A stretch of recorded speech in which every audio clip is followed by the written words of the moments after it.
Selamat sore semuanya, salam kenal ya yang baru bergabung. Saya Yudi Hartanto dari Cipta Aliansi Edukasi. Saya profesinya politerapis dan Cipta Aliansi Edukasi adalah lembaga pelatihan profesi untuk orang tua, guru dan para profesional ya. Nah, kita fokus hari ini untuk webinar sebenarnya santai ya, sambil bincang-bincang kita bisa belajar, kita juga bisa tanya jawab. Nah, dengan topik play terapi di sekolah, ada subtitlenya nih, dahsyatnya manfaat praktik play terapi di sekolah bagi murid, guru, dan orang tua. Pembicara atau yang menjadi narasumber hari ini adalah Bu Vidya D. Paramita, ya, founder filosofi Montessori Indonesia, yang juga sedang mengambil pendidikan postgraduate diploma in play therapy untuk menjadi seorang play therapist. Beliau juga direktur akademis Cita Anak Ceria. Benar ya, Bu ya? Kayak gitu ya. Betul. Oke. Eh, Alasan kenapa kita membuat webinar ini, walaupun mungkin hanya singkat ya, tetapi tujuannya untuk kita bisa melihat pentingnya ketika anak mendapatkan pendidikan di sekolah, anak juga mendapatkan support untuk emosinya sehat, punya kesehatan mental ya yang baik. Nah, jadi itu kayak eh, menyeimbangkan ya, anak di satu sisi dituntut untuk punya akademik ya yang baik, nilai berprestasi ya untuk belajar dengan serius, tapi anak juga bisa enjoy, menikmati ya karena mereka mendapatkan support secara emosi dan mentalnya.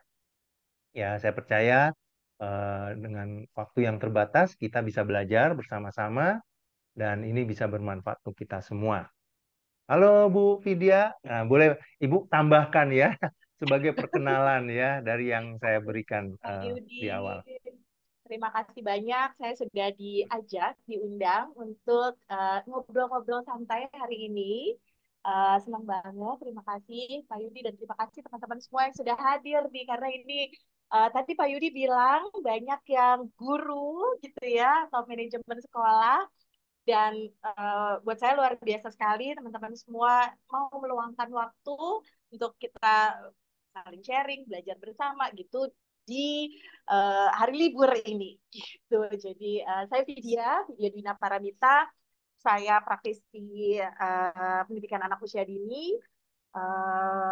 Saya juga mendalami Montessori. Lalu sekitar 1,5 tahun yang lalu saya bergabung di mulai bergabung di dunia play therapy dengan mengambil program certificate gitu. Uh, Lalu menjalani perkuliahan, tugas-tugas, praktek klinis gitu. Dan kemarin mulai bulan lalu saya melanjutkan ke program diploma seperti yang tadi disampaikan oleh Pak Yudi. Gitu kira-kira. Salam kenal semuanya. Terima kasih ya Bu Vidya. Nah, ini kesempatan ya teman-teman ya, karena Ibu Vidya sudah belajar dan mempraktekkan ya. Tadi saya baru dengar kabar baik Bu Vidya sudah mengirimkan portfolio laporan akhir ya sebagai seorang terapis bermain, sudah bisa praktek secara profesional ya di sekolah, terutama fokusnya Bu Vidya, dan Bu Vidya melihat sendiri banyak klien yang dia bantu menunjukkan perubahan yang positif secara emosi, tapi juga mempengaruhi aspek-aspek kehidupan anak yang lainnya ya dalam hal prestasinya, dalam akademiknya juga. Nah, kalau boleh di-share nih Bu ya. Jadi eh, tantangan apa yang dihadapi oleh sekolah saat ini setelah melewati masa pandemi, Bu? Ya, Iya, pastinya Pak. nggak mudah ya. Betul, betul, betul. Jadi beberapa waktu yang lalu saya sempat berdiskusi gitu ya dengan seorang teman. Uh, Beliau sampaikan bahwa kenapa sih orang-orang masih ngomongin pandemi gitu. Pandeminya kan udah lewat gitu, udah berapa tahun lewat, kan udah selesai gitu ya. Semua sudah teratasi gitu. Oh, oke, memang pandeminya sudah berlalu gitu ya. masa-masa itu mungkin masa-masa mengerikan, menakutkan buat kita semua waktu itu mungkin sudah berlalu, tapi kita yang sehari-hari mungkin ya berhadapan dengan anak-anak, menangani anak-anak gitu ya, yang berada di lingkungan sekolah, baik itu sebagai guru, manajemen sekolah, ya orang dewasa di sekitar anak lah, itu pasti bisa melihat dengan sangat jelas bahwa dampaknya efek pandemi itu uh, masih terasa sampai sekarang. Bahkan mungkin menurut saya mulai terasa gitu ya, mulai terasa dampaknya sekarang. Buat saya kemungkinan besar gitu ya, dari hasil observasi saya, sepertinya setidaknya ada 3 hal yang mempengaruhi gitu ya Pak. Yang pertama adalah karena kurangnya stimulasi. Gitu. Waktu itu kan kita cukup lama ya, selama 3 tahun gitu ya, kita tuh takut mau keluar rumah gitu ya. Stimulasi anak itu pasti terhambat gitu karena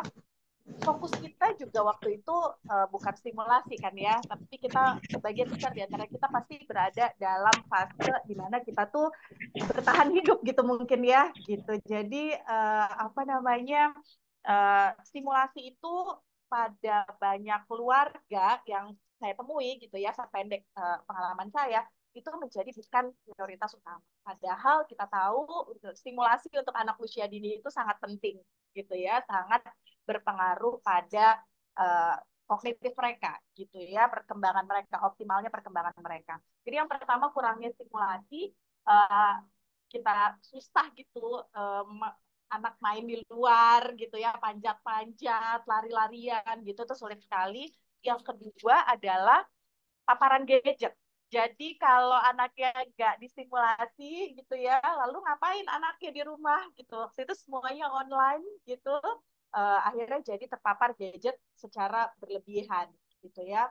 Itu tentu efeknya luar biasa. Banyak sekali saya temui anak-anak yang screen time-nya itu jauh melebihi batas yang dianjurkan, baik oleh IDAI atau AAP gitu. Jadi efeknya kita terasa sekarang. Salah satunya adalah yang paling terasa anak-anak ini sulit fokus gitu karena terbiasa sama hal yang cepat gitu ya.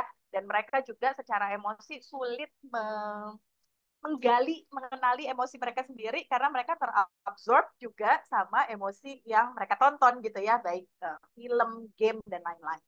Lalu yang ketiga, yang buat saya juga nggak kalah penting adalah tingkat stres dan kecemasan orang tua yang kemudian menular pada anak gitu. Jadi nggak bisa dipungkiri juga, waktu pandemi kemarin itu kita semua rasanya stres gitu ya. Kita mengalami hal-hal yang luar biasa, lalu perubahan terjadi begitu cepat, kita ada di situasi yang kita juga nggak tahu harus gimana, harus ngapain gitu ya, semuanya serba tidak pasti. Lalu rasanya tuh waktu itu sosial media tuh dipenuhi dengan kabar duka, kabar baru, semua tuh penuh perubahan gitu. Belum lagi tingkat stres orang tua terkait kondisi ekonomi dan lain-lain gitu. Jadi yang tentu saja itu berpengaruh, berdampak pada kondisi anak gitu. Jadi kan anak melihat apa namanya, orang dewasanya gitu ya, orang tuanya di rumah dalam keadaan stres, kebingungan, ketidakpastian gitu. Tentu saja itu juga berpengaruh ke anak. Jadi saya rasa 3 hal itu, kurangnya stimulasi di masa pandemi, lalu paparan gadget berlebih yang luar biasa, dan yang ketiga tingkat stres orang tua yang kemudian tertular pada anak itu berdampak. Iya. Rasanya baru kerasa sekarang gitu ya Pak ya. Kita Hmm. menemui banyak anak-anak yang punya kecemasan, kecemasan tinggi, lalu stimulasinya juga kurang optimal, Ya, konsentrasinya pendek dan lain-lain. Kira-kira ya, itu ya. ya Pak ya. Jadi itu berdampak ke kesehatan mental emosi anak ya, Bu ya. Jadi Ya, ya. kesehatan anak tidak bisa kita pungkiri ya, perlu diperhatikan. Kalau stres semakin meningkat, ya, terus hubungan dengan orang tua jadi lebih jauh, ya, itu mempengaruhi kesejahteraan anak, ya. Nah, sekarang pertanyaan berikutnya, Bu, Ya, kan kita mau support anak tentunya ya. Kalau kita tahu ada problem, ya, kita tidak mau diam saja.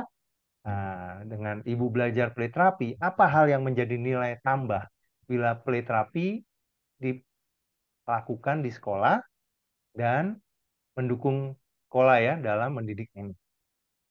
ya.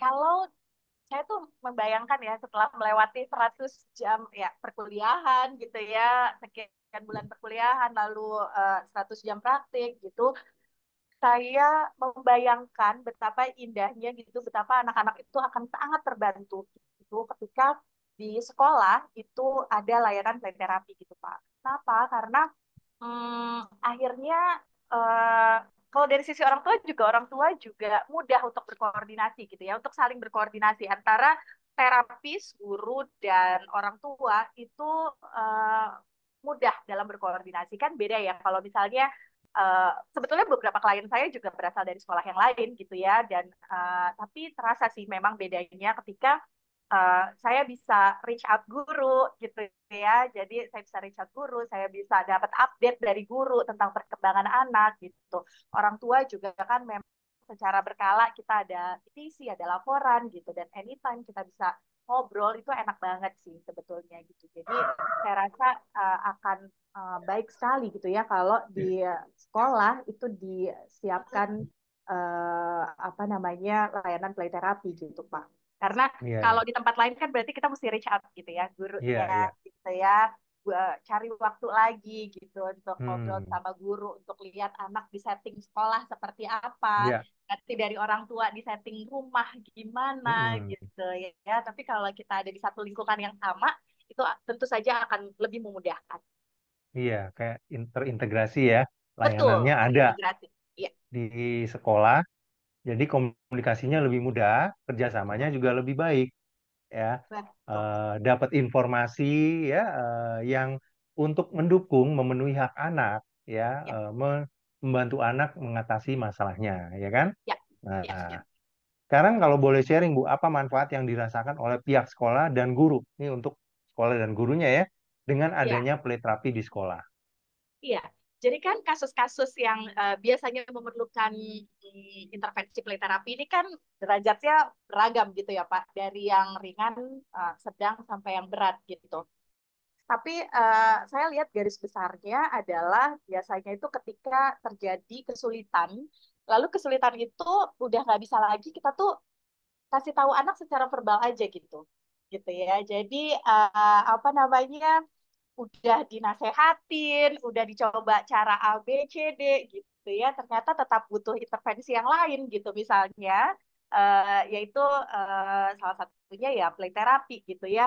Nah, ketika dan rasanya hampir 100% ya eh, klien yang saya tangani itu yang utamanya ada gangguan atau masalah perilaku, sorry masalah emosi gitu ya terkait sama masalah emosi.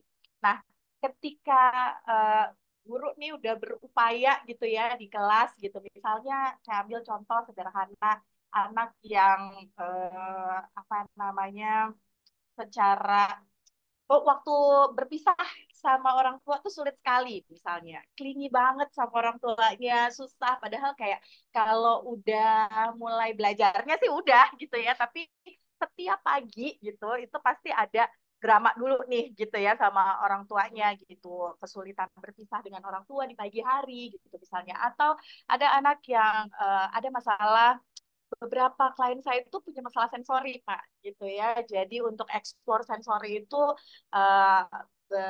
sulit sekali gitu untuk dia. Itu kan kayak misalnya guru udah berusaha memastikan bahwa ini aman buat kamu, kamu nggak perlu khawatir berlebihan gitu misalnya ya, ibu aman di sini, kamu boleh coba ketika kamu siap dan lain-lain gitu ya prosedur itu tentu sudah dijalankan gitu ya tapi anak tetap ketakutan tetap merasa gak aman dan lain-lain atau beberapa kasus juga misalnya anak tuh takut banget berenang gitu ya jadi itu kan juga semua cara udah diyakinkan udah dilakukan gitu ya diberikan rasa aman dan lain-lain tapi kok tetap ya masih belum gitu ya masih masih ada nih terus juga misalnya anak yang tiba-tiba tantrum gitu ya beberapa saya ada anak baru masuk gitu ya usianya udah 5 tahun 6 tahun gitu tiba-tiba tantrumnya uh, luar biasa gitu ya itu kan semua pendekatan yang sesuai standar sudah dilakukan gitu tapi ternyata itu memang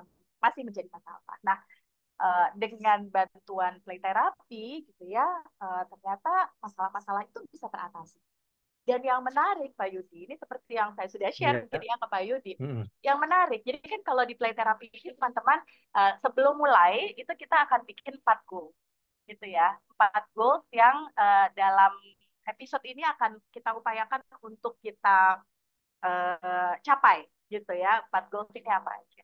Dan yang menarik adalah rasanya hampir 100% ya. Uh, 90 sampai 100% klien yang saya tangani itu uh, ada goals yang lain yang ternyata juga ikut tercapai gitu. Salah Iya, satunya iya. adalah akademis.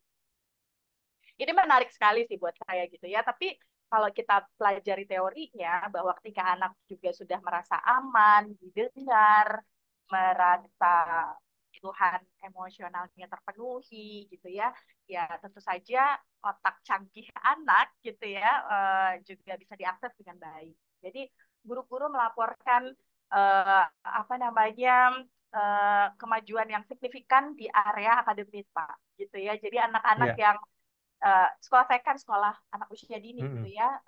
Jadi anak-anak yang tadinya nggak mau pegang aparatus Montessori gitu ya. Kalau di jam Montessori itu dia keliling aja di kelas atau cuma Hmm. diem aja ngeliatin teman-temannya gitu ya. Sekarang tuh setelah melewati sesi-sesi play therapy itu jadi lebih aktif, lalu lebih Iya. ingin terlibat dalam kegiatan di sekolah gitu ya. Terus juga tiba-tiba seperti tiba-tiba gitu ya, itu kan magical things ya di play Mm-mm. therapy Mm-mm. gitu ya, itu mereka juga menunjukkan keinginan yang sangat besar untuk belajar gitu. Jadi Wow. Oke. iya Pak, jadi menarik banget sih Bapak kalau mungkin nanti kapan-kapan main gitu Mm-mm. ke Iya. Cita Anak Ceria di Bogor Iya, teman-teman iya.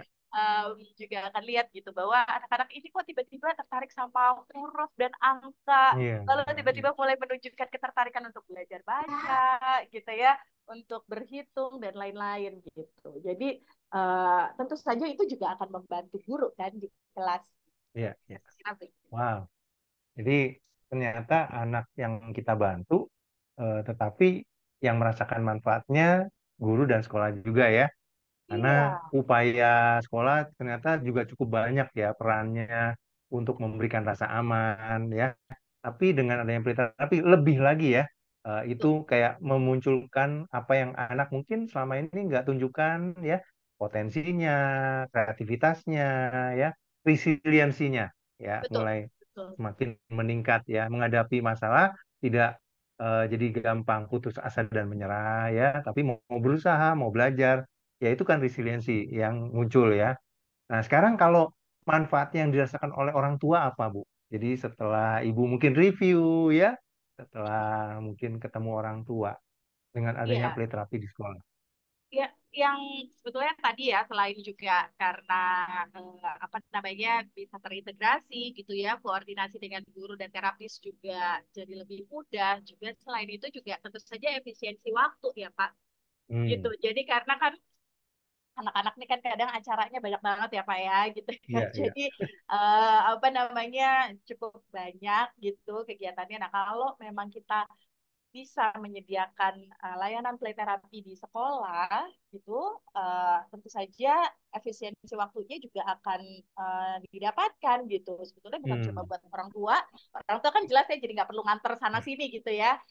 iya, Tapi juga apa namanya buat anak juga jadi nggak terlalu melelahkan gitu misalnya. iya, Jadi kayak iya, ada iya. beberapa klien saya yang mungkin masuknya siang gitu, nah paginya main dulu gitu ya, play therapy dulu. Oke, Habis iya, itu iya. kan bisa langsung lanjut gitu atau sebaliknya.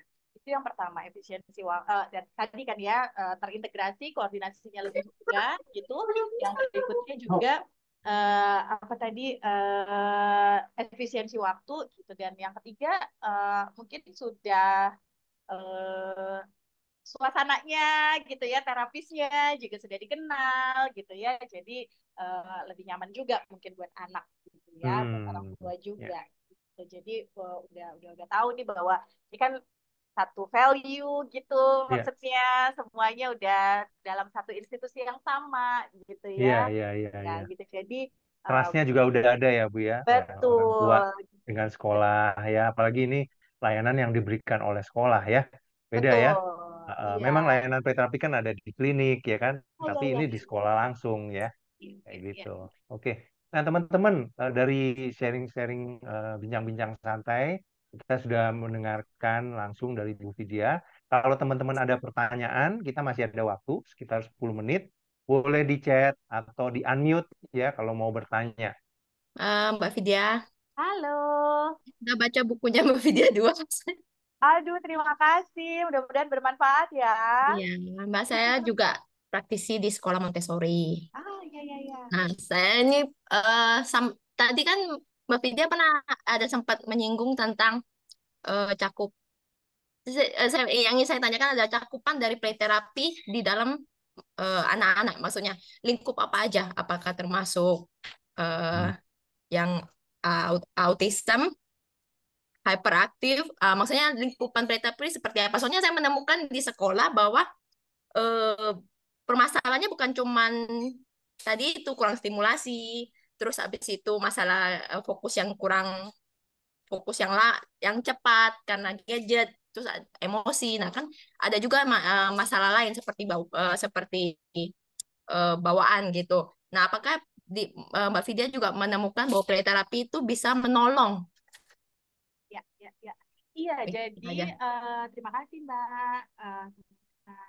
Jadi kalau yang saya sedang jadi kan tadi saya sampaikan ya bahwa saya tuh saat ini sedang yang dari 1,5 tahun yang lalu saya ikuti adalah program sertifikat. Nah kalau sertifikat ini em, yang bisa ditangani adalah anak usia 4 sampai 16 tahun dengan em, tingkat kesulitan gitu ya, tingkat kesulitan tuh dari ringan ke sedang gitu ya. Jadi dan memang ada batasannya tuh gitu ya. Saya belum bisa menangani anak-anak special needs gitu ya, anak-anak korban kekerasan, anak-anak dengan orang tua yang berpisah dan lain-lain itu saya belum bisa menangani ketika saya mengambil program sertifikat. Tapi saat ini saya juga kebetulan alhamdulillah sudah selesai yang sertifikat gitu. Sekarang saya melanjutkan ke program diploma. Nah, di program diploma ini uh, saya akan nantinya dimungkinkan untuk bisa menangani kasus-kasus yang dari ringan ke berat ya, sampai ke berat. Lalu usianya juga lebih ya semua usia gitu. Lalu juga dari anak special needs juga bisa ditangani. Jadi saat ini saya sedang belajar, mungkin Pak Yudi yang bisa menjelaskan lebih lanjut nih tentang uh, play terapi untuk anak-anak berkebutuhan khusus. Ya, Silakan Pak mungkin Yudi. saya tambahkan, ya ini saya share sedikit slide. Ini Ya, adalah kondisi-kondisi yang bisa kita bantu dengan play therapy. Ya, pastinya anak yang attachment problem ya, kan di usia anak dari lahir ya, itu kan mereka dekat banget sama orang tua. Tapi kalau mereka tidak secure attachmentnya itu bisa jadi problem ya. Anak nggak feel secure, anxious jadinya bisa avoid juga ya, atau terlalu clingy ya dengan orang tua. Tapi juga ADHD, anger management ya, dan lain sebagainya, termasuk anak berkebutuhan khusus. Ya, memang kita jadi nggak terlalu berpatok eh, ini bisa menangani kasus ini enggak. Jadi kita kayak berjalan bersama anaknya ya. Apapun kondisi mereka, ya menurut orang tua mereka ada masalah, ya kita menerima mereka, kita bantu ya proses mereka untuk mengeluarkan, ekspresikan emosi-emosi yang membuat mereka terganggu, tidak nyaman ya. Termasuk kalau ada anak yang berduka ya, grieving, kehilangan, mereka merasakan hurt, pain ya, kayak gitu, kehilangan yang tidak mudah, juga trauma. Ya, jadi banyak kasus yang kita bisa bantu dengan play therapy dari anak, remaja sampai dewasa. Ya, nah, itu yang kita lakukan ya. Oke, semoga membantu ya, Bu Juliana, pertanyaan dari jawaban kita. Nah, ini ada pertanyaan ini lagi, Bu, ya. Untuk play terapi apa hanya untuk anak-anak normal? Ini sudah ya, sepertinya ya. Ya, kita bisa bantu anak dengan masalah emosi, sosial, mental, perilaku. Ya, anak yang normal juga anak yang special need ya. Tapi kita lebih fokus ke bantu emosi, mental, sosial, perilaku problemnya. Ya, bukan kayak misalnya special need autismenya misalnya ya. itu perlu intervensi misalnya ABA ya dan yang lainnya misalnya. Ini ada lagi Bu dari Melani. Bila diadakan play terapi di sekolah tentu perlu SDM dan fasilitas atau ruangan dan alat untuk terapinya. Bagaimana itu Bu? Iya, jadi tentu perlu ruangan. Ruangannya sekitar minimal 4 kali 3 ya, Pak Yudi ya. tiga tiga kali kali empat meter 4, ya? ya, 3 kali 4 meter. Lalu peralatannya tuh ya mainan sih sebenarnya ya, banyak figurin gitu ya, pasir dan lain-lain. Nanti ada standarnya memang. Jadi standar minimal harus ada apa aja di dalam ruangan itu gitu ya. Itu nanti akan diberikan gitu. Tapi sebetulnya menurut saya cukup mudah didapat kok gitu ya. Jadi masih sangat terjangkau menurut saya. Bukan yang aneh-aneh, yang ajaib gitu ya. Semua tuh masih bisa kita upayakan untuk kita siapkan lah buat anak-anak gitu ya. Saya rasa begitu. Rasanya nggak tahu ya Pak Yudi, kalau makin ke sini saya, nah ini dia nih ya. Nah, Jadi ini dia ada contohnya. Kalau dalam ruangan itu memang kita perlu siapkan sesuai dengan standar ya, untuk supaya kita bisa bantu anak mengekspresikan dirinya lewat media, ya, bermain dan kreatif art ya. ya. Jadi anak tuh diberikan kebebasan untuk memilih media dan kita berkomunikasi lewat media yang dipilih oleh anak. Nah, medianya nanti kita akan pelajari saat kita mengikuti trainingnya ya. Oke. Ini kayaknya mungkin kebayangnya itu ya Pak Yudi. Aduh repot gitu mungkin nyediain Mm-mm. mainan dan lain-lain. Tapi semakin ke sini saya makin menyadari bahwa eh, sungguh nggak sebanding gitu ya sama pengalaman yang didapat sama anak gitu ya. Apa namanya, manfaat yang didapat baik tentu saja yang paling utama oleh anak gitu ya, tapi juga oleh guru dan oleh orang tua gitu. Jadi penyediaan ruangan ini kita bisa ngobrol lah gitu ya sama Iya, manajemen sekolah gitu ya, bisa disediakan oleh sekolah atau mungkin terapisnya dan lain-lain. oke. Oke, baik. Karena waktu ya, perbatasan waktu ya sudah jam 5.30 nggak berasa ya Nggak berasa teman-teman. ya. Iya, sudah selesai. Mohon maaf nih kalau ada pertanyaan yang belum kami bisa jawab, tapi Bapak Ibu bisa hubungin Bu Vidya atau saya di Cipta Edukasi. Kita kan ada IG masing-masing ya Bu ya, kayak gitu ya. Hmm. Boleh DM ya, boleh email, boleh WA ya. Bisa Jadi nanti kita juga ya bisa mungkin jawab. ke Pak Yudi untuk dijadwalkan apa namanya, preview Review ya Pak ya, Yudi ya. preview ya Ya, ya. preview nanti Kalau di situ teman-teman dijelaskan bisa, semua. saya akan info lewat email ya tentang jadwal preview. Jadi bisa diikuti karena ini free juga ya previewnya. Teman-teman punya gambaran seperti apa kalau mau menjadi seorang terapis bermain seperti Ibu Vidya ya, apa yang Karena dilakukan yang Bu Vidya di sekolahnya. dibutuhkan banyak banget ya Pak ya sebetulnya ya, play therapist Iya, ya Pak. Kebutuhannya luar biasa ya Pak ya. Jadi benar ya. saya sangat encourage teman-teman Mm-mm, kalau ada kesempatan, ada rezekinya, ada iya, ininya gitu ya. Kalau kita bisa bantu anak-anak ini, itu akan baik sekali sih saya rasa. Ya. oke. Baik, itu saja dari kami. Kasih Bu. Thank you Oke, semuanya. thank you teman-teman. Terima kasih, sampai ketemu Ya. ya.